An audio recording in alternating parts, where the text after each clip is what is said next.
everybody, and welcome to another great episode of My EdTech Life. I am excited to be here with you on this wonderful Tuesday evening, or it may be well into Wednesday, depending on where you are in the world. I simply want to say thank you so much for joining us and making us part of your day.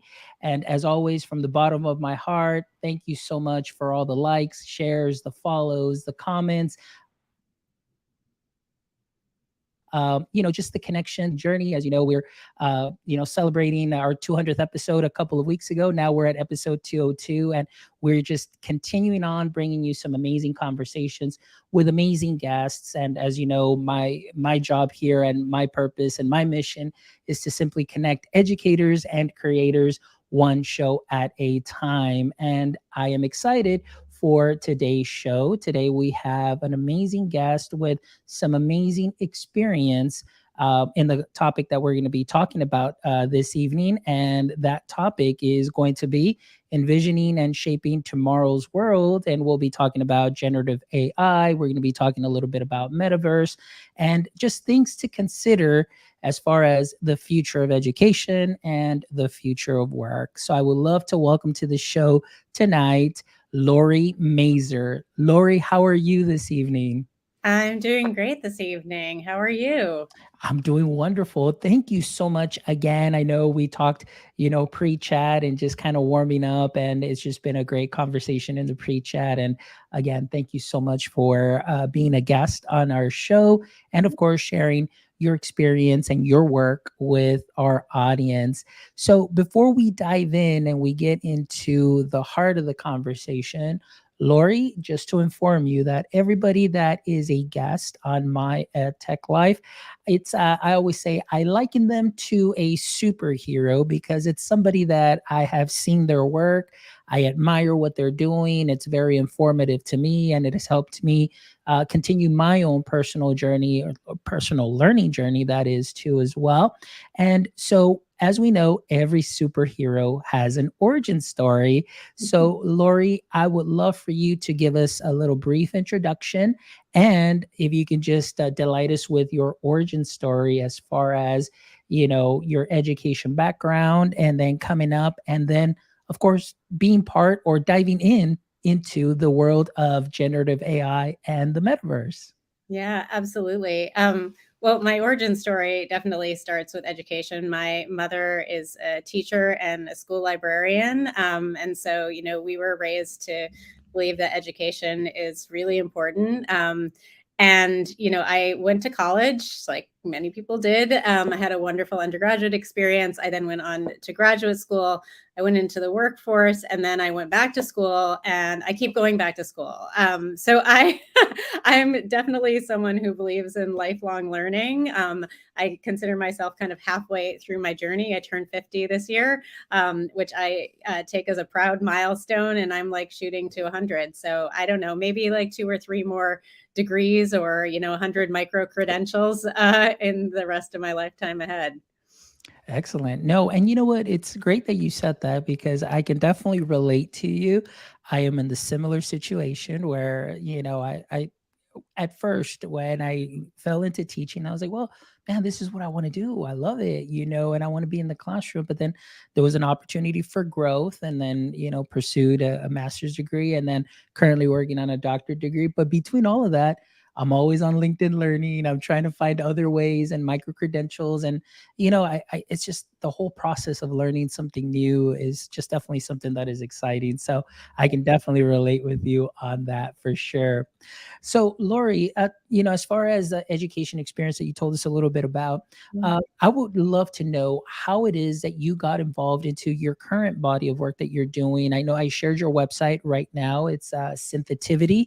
And so you do offer here where you talk about some workshops, you talk about design, imagine, and of course, giving some people a brief, intro to your speaking, what you do offer. But tell me a little bit about that journey.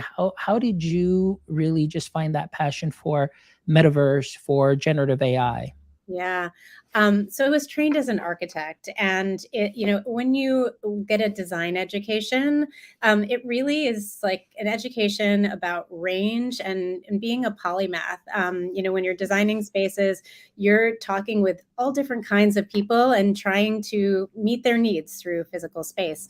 And so, this is what I've been doing. I've been running university operations, and kind of naturally that began expanding into technology.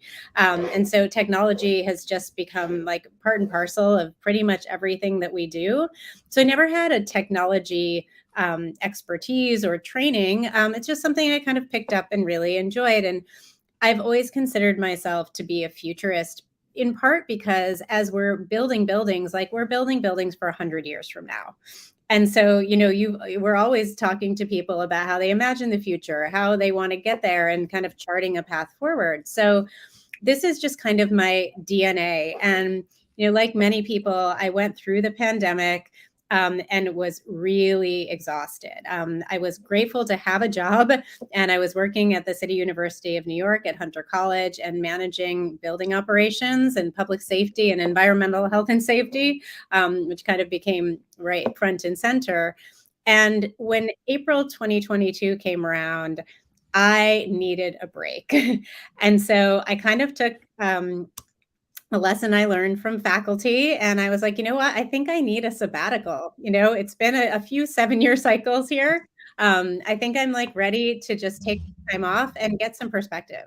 So I did that, and it just happened to coincide with when generative AI, was becoming popularized.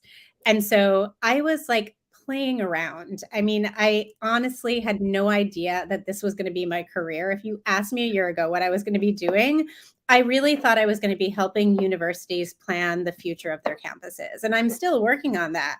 But I took a hard pivot as soon as I realized that like AI was really going to be the gateway to the metaverse. And the metaverse, I think, is going to be a big part of the future of education.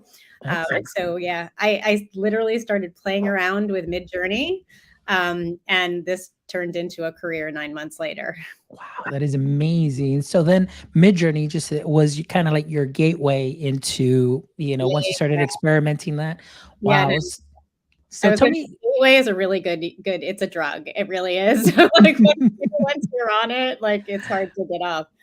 Yeah, excellent. So just tell me a little bit more about that. I'm just curious, because, very much like yourself, I love to just dive in and just really immerse myself into some new tech. So I know you told us about your pivot and then of course your experience with Midjourney. And that of course that opens up to just way more that is out there. So what was that, I guess just that feeling like, I know you mentioned this is going to be kind of the future there. And in some way, like you said, you are still doing the work and helping institutions, but now it's because you're informing them of, that's new tech that's coming out, the generative AI and the metaverse. But I'm just curious, like, that moment that you said, this is it. I found what I'm going to do. What was that feeling like when you just said, I'm diving in? Yeah, no, it was, I was playing, right? And everybody who was giving me career advice was like, figure out what your why is. And then, and I was doing like honestly like worksheets where I was like trying to figure out what I wanted to do next. And I'm like, this is nothing is feeling right about this. Like, I don't know what my why is. And honestly, like you can't build a business around your why, because it really is about what do other people need from you that you can give easily, that's of value to them, right? So I think I kind of switched my head a little bit and got away from thinking about what do I want with my career. And I was like in this space of helping universities think about the future, but to be honest, the market wasn't there. And the kind of work that I was doing 5 years ago, where I would be invited into a university or a hospital and we'd be thinking about things 10 years, 25 years, I think everybody was in a crisis point. And right now it was like, how do we figure out how to get ourselves back on campus? How do we figure out how to get, pick up students who might have been left behind? How do we figure out how to make ends meet with our budgets? And, you're watching one university after another kind of fall because even those who had, really tried to plan ahead, the unexpected, it really caught up with folks. So I was like, all right, no one wants to talk about the future. They want to talk about the present. And the present became AI very fast. Right. And so, basically by, I was playing with Midjourney in, like, let's say September 2022. Right. I was posting every week my Midjourney art, and literally just doing it for fun. And maybe if, like, my mother and a few people liked it, I was like, oh, that's nice. But people kept encouraging me to do that, and I kept putting more stuff out there. So by the time ChatGPT comes out, I'd already learned how to talk to a computer. Right. And I learned a lot of kind of tricks. And that's why I say it's like, it is a gateway, because once you learn one system, kind of like transferring that knowledge to others is really easy. When I teach, I often talk about it as like learning an instrument, right? Like you learn 12 notes, and actually in prompting, 12 words in Midjourney is kind of like the magic number. And so, yeah, so I learned about how you have a conversation with a computer. How do you give up control, which is, this is not software.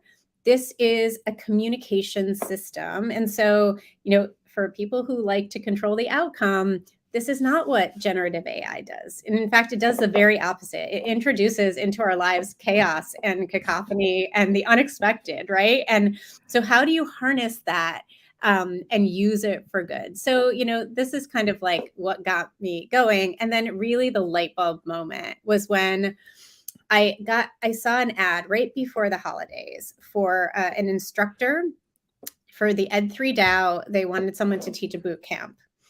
And I was like, I think I could do that. Like, but I have never taught, really. I've gone and done guest lectures, but I've never been in a classroom. And they hired me to do the boot camp, and I put together the curriculum with a wonderful, wonderful organization. And then I was like, I wonder if executives would want to learn this. So I put out a call to my women's network, and like 300 people wanted to learn AI. And I'm like, okay, I think that's what people need. Right? And so, like, all right, I think this is what I'm building a business around. And that was like February. That is amazing, Lori. And, there's so much stuff there to unpack. And, because just like you said, it is really a gateway, a lot of similarities. There's so many platforms that are out there. And of course, the countless number of platforms that Mm, came out, from December on. And, we're seeing a lot of great tools. I've been able to play around with a lot of wonderful tools for the K-12 space that can easily be used in the higher ed space as well, that are strictly, and they keep everything strictly educational. Then yeah, of course you've got the Chat GPT tools, you've got Midjourney, Dolly, and you've got so many others. And then of course now we're talking about, like, nerfs as well, those amazing videos and everything. And so it's like, I don't know how to keep track. Is It's like I want to put my toes and feet into everything, but yeah, it's just an exciting time for me. One thing that I do want to kind of highlight actually is the way that you said, when you're teaching people, you liken it to an instrument. And that is very much what I tell everybody at the school district that I work for. And my mission is always to tell them, like, when you work on a platform, it's like an instrument. It's yeah, going to be confusing at first because you don't know the notes, but once you know a couple of notes, you play some great melodies. And the only reason I give them also that example is because oftentimes we want to jump from tool to tool because of the next shiny thing. And I say, mhm, sometimes with an instrument, it takes a lot of time. But yeah, once you really dive in deep, you get to play some great tunes and then maybe realize, like, hey, there's a lot more to this platform than I thought, that I don't really have to jump to another, but just so they can really dive in. So I really like that you yeah. mentioned that. That's so important. You're making me think, actually, and I think there's like that analogy we can kind of play out a little more, because I think there's two ways of learning an instrument, right? One is like you're reading sheet music, Mm. right? And then the other one is jazz, like you're improvising. And I get overwhelmed, to be honest. And I am like probably just as overwhelmed as everybody else. Like I have a list of tools that I want to try, right? And I don't even have enough time to get to them to try all of them. And I try and dedicate, because this is my job, I try and dedicate time to do that. But the prompt engineering and the like number of prompt recipes that are out there is like overwhelming to me, and I can't process that. So I kind of teach a more improvisational technique, which is like, let's learn, yeah, like let's learn the basic chords. And once you know that, you can like make any kind of music. And so like I have a really simple prompt structure that's like, who do you want to be today? What do you want to get done? How do you want to do it? And yes, you can kind of like put some context in there, but yeah, I mean, just like really thinking of it in a basic way so it's approachable for people.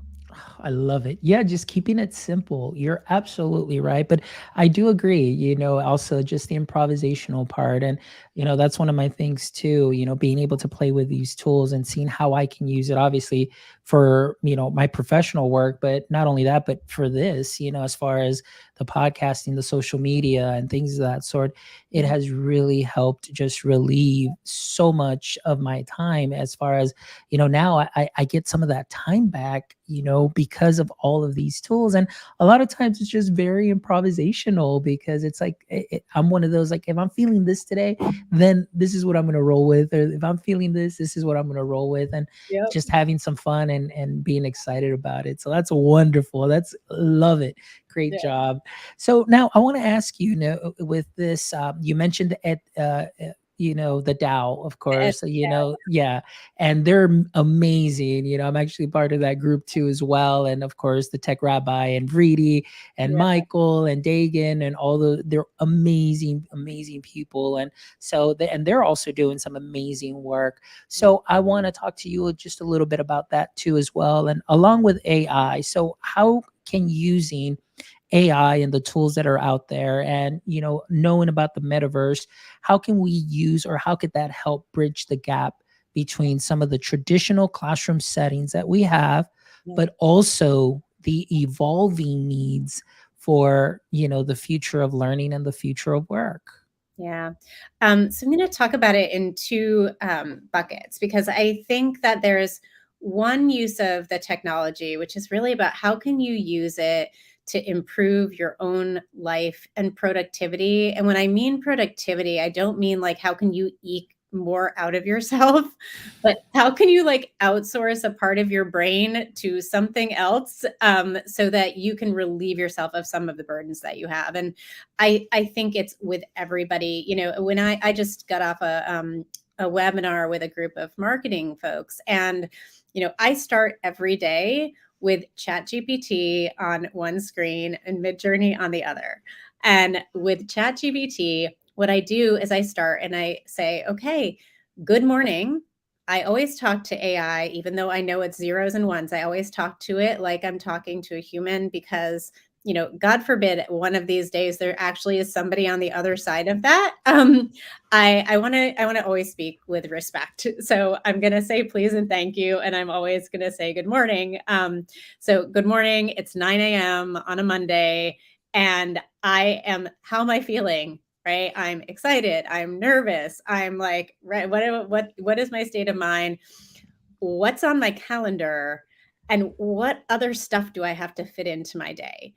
And I just kind of like keep that chat going all day long. And it is like the best personal assistant ever. And I would say for teachers, like, this is your primary toolkit, because what teacher gets a personal assistant?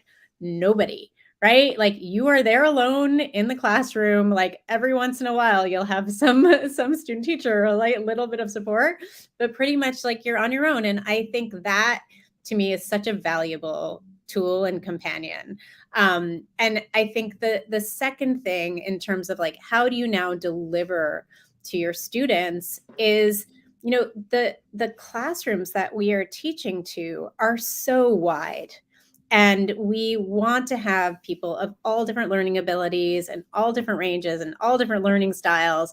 But one teacher for 30 students, each of whom learns differently, really hard. So I think the next level is how do we personalize learning in the classroom for individual students?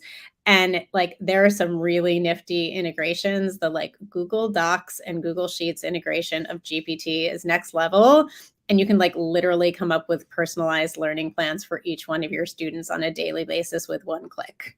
No. Yeah, I absolutely love that. And that's so important because I had a couple of people on, we had Adic Bear from CurryPod, which is a great tool that a lot of elementary, or even K-12 space people are using. We had Thomas Thompson from EduAid that are creating these tools. And honestly, they did such a great job too that it does feel like that personal assistant and, or a co-pilot. And you're absolutely right. I mean, in today's world with the technology that we have, in order to combat some of that burnout, some of that, just maybe anxieties and just like just tiredness because you've got a whole day planned.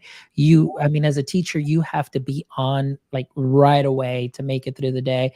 But with tools like this, such as the Chat GPT integration with Google Docs and Sheets that you're talking about, I agree with you. Having that co-pilot and that can help you do the personalization so important and so wonderful because you're able as a teacher. One of the things that I loved, and that's because we didn't have this technology yet, but just having a Chromebook, I can improvise, I can adapt my lesson for my students specifically. Maybe they on a Chromebook, when I had a student that was maybe they didn't want to speak due to being an emergent bilingual, they were self-conscious, I would just say, well, here's a Chromebook, let me show you a little bit of Google Slides.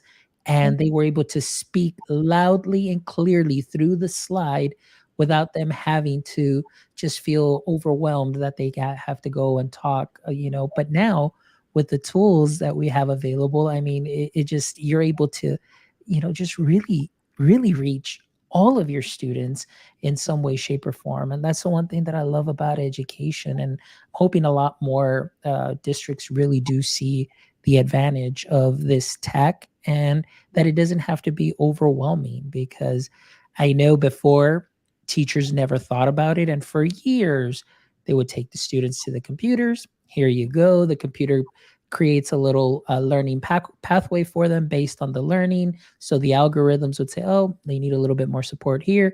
Let's put the student here or there in those pathways. But it was just so interesting.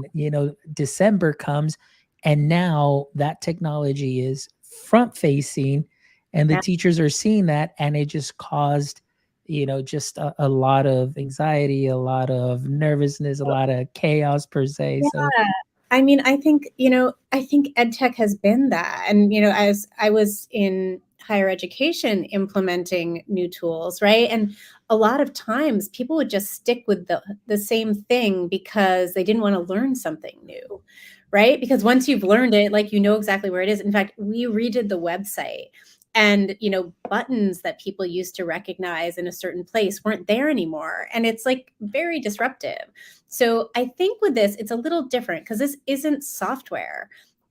Right? There's like really not that much to learn. I can pretty much teach anybody in 2 hours how to like get started with AI and feel comfortable and adept. And so it's really about what do you need, right? What do you need today and how do you find it? So it's more, I think, about moving towards problem-based learning for everybody, right? Both the teacher and the student, and really following a line of inquiry.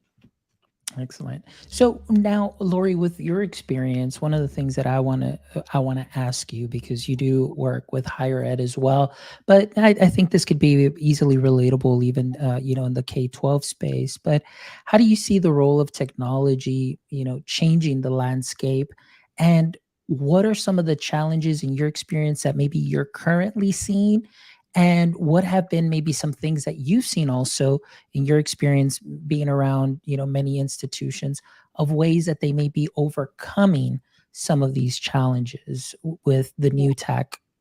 Yeah. Look, I think that this is for the first time in a very long time, a technology that really is for everybody, not for the young people as early adopters. right? So, I have a 15-year-old, like, she's not on Chat GPT.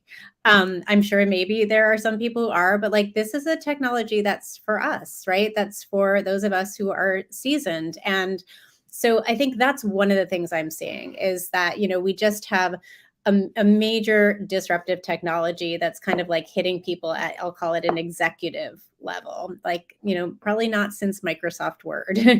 I think the second thing that I'm seeing is that this is not technology where IT folks are the experts. In fact, they've been taken just as much by storm as everybody else. And the like, as the ed tech market is being massively disrupted.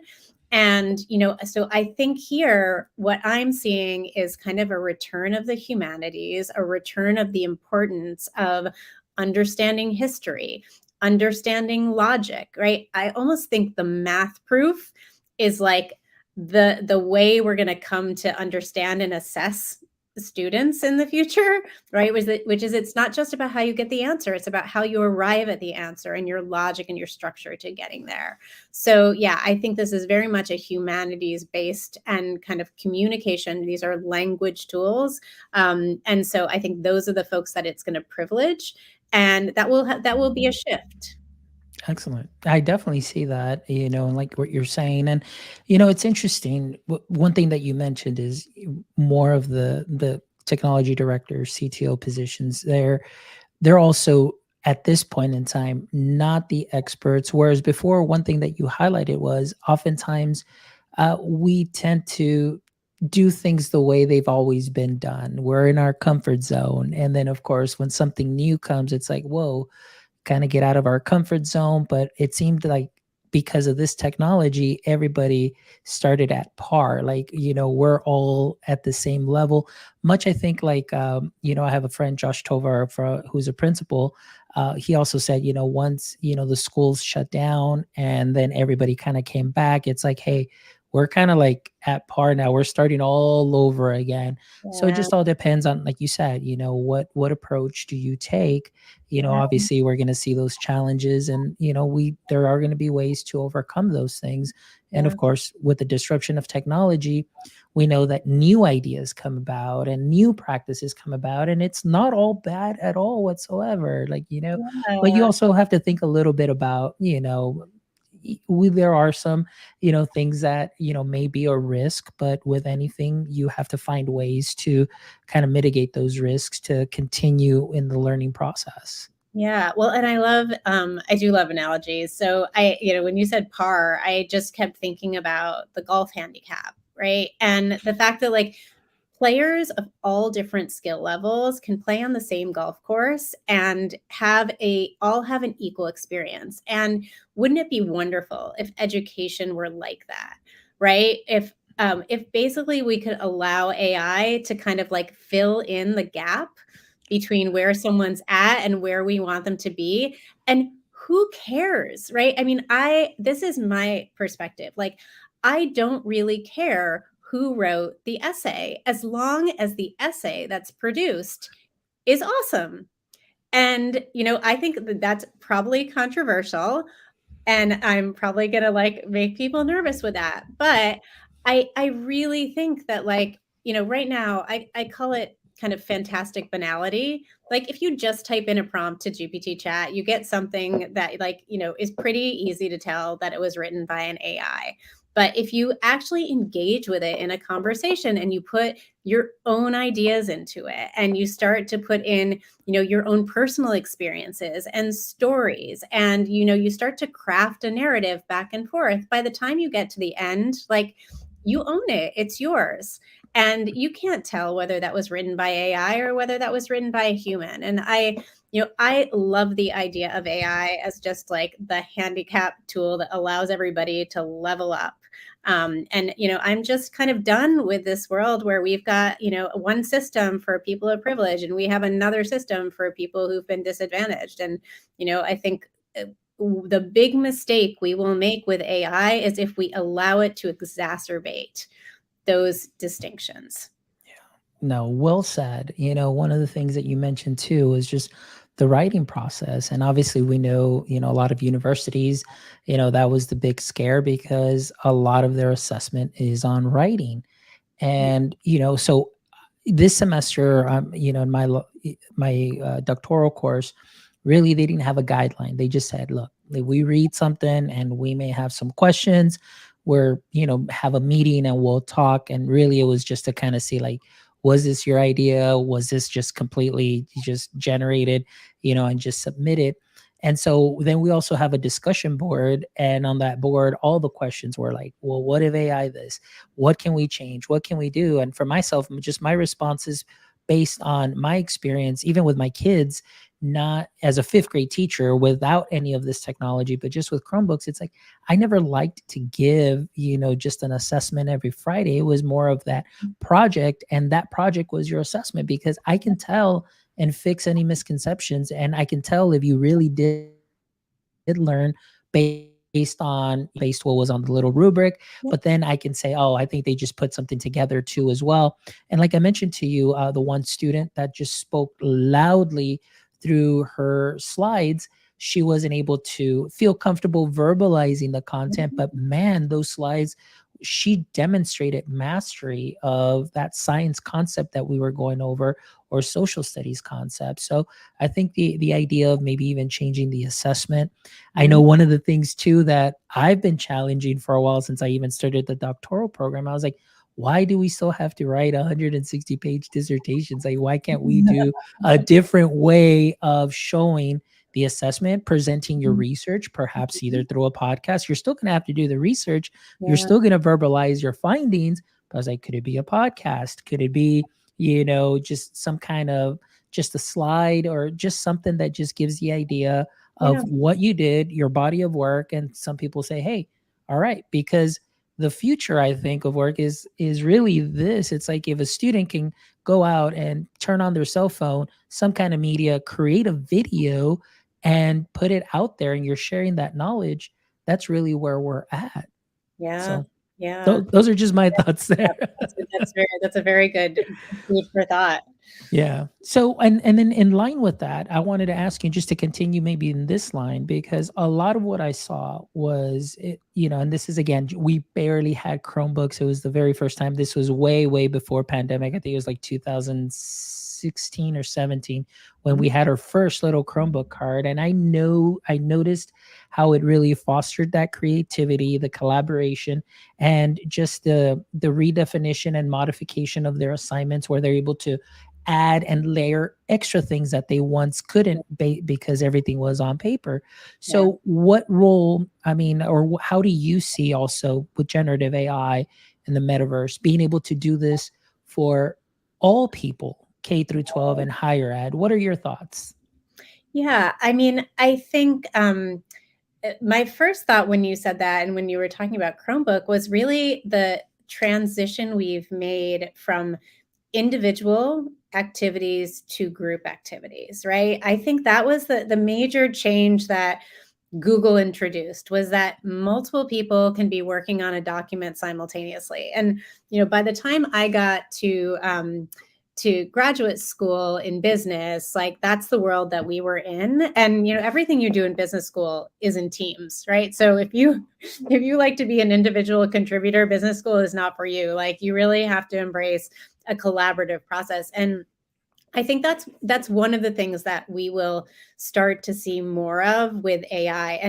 And one of the reasons why I actually really enjoy Midjourney, and the way that I teach, I teach in Discord, where everyone can see what everybody else is generating. And so it's very similar to the way that I learned architecture, which is everybody is working on an individual project, but we're all sitting in the same room. Like in my day, like you had to go to studio and you pretty much like lived there until, 2, 4 o'clock in the morning. And then you got a little bit of sleep. And then you like showed up at your 9 a.m. class, like with a cup of coffee, and you were just like so exhausted.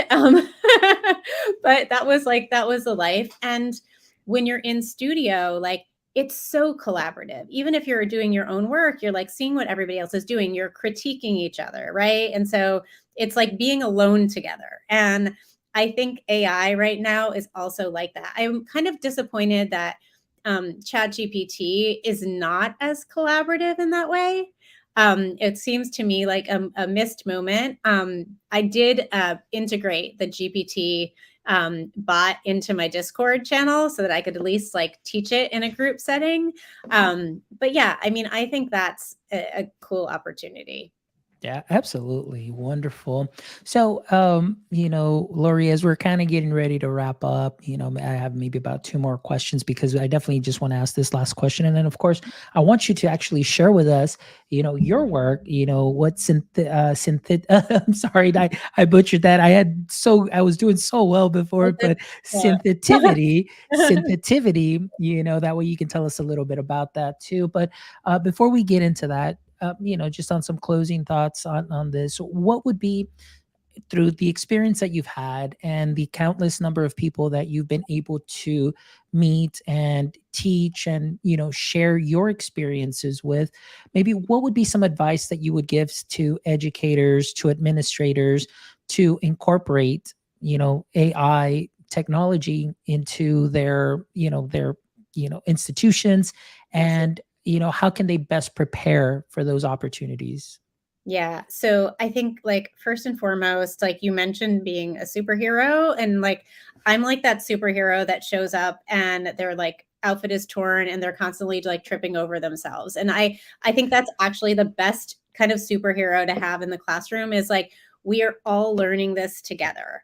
Right. There are no experts in this space. These technologies are like less than a year old. If you go with the like 10,000 hours to be an to be an expert, like nobody's gotten there yet. So I think like don't be afraid to be learning alongside your students. And like we've talked about the flipped classroom, like it is now fully flipped. And so embrace that. I would say the second thing is like what we were talking about with learning an instrument, just pick one and pick what you think is going to help you the most. If you really want to use text and chat GPT, like use that and try and start to make it your friend, right? But don't get overwhelmed and kind of like tune out a lot of the news and just kind of like focus and learn. Do it in a community if you can find like whether it's your fellow teachers or an online community, but like definitely do it together. Those are my like three hot tips. Excellent. Well said and great advice. It's fairly simple and very practical. And thank you for sharing that because, like I said, you've been out there, you've been seen, and the fact that you're sharing your learning experience with us too, and just being very open and honest, telling us, hey, we're all in this together. But one of the things that I'm not going to forget this is just to really go at it and just have some fun with it, get creative and get to know it. So that's wonderful. All right. Well, now what I want to do is I'm going to go ahead and bring your page up here. We're going to share it, but because again, I want people to know what it is, well, first of all, how they can get in contact with you here through the website, but also what it is that you offer through Synthetivity. So here we go. Let me add this here to the stream. And here is your homepage. So tell us a little bit here about what any audience member that's going to visit your website may be able to find. Yeah, absolutely. So you'll see right here featured workshops. So I do workshops for both individuals and for corporations. I run a boot camp that goes for 4 weeks every Saturday. And then I also do Wednesday workshops, and they're all on my website, and you can sign up for them right on the website.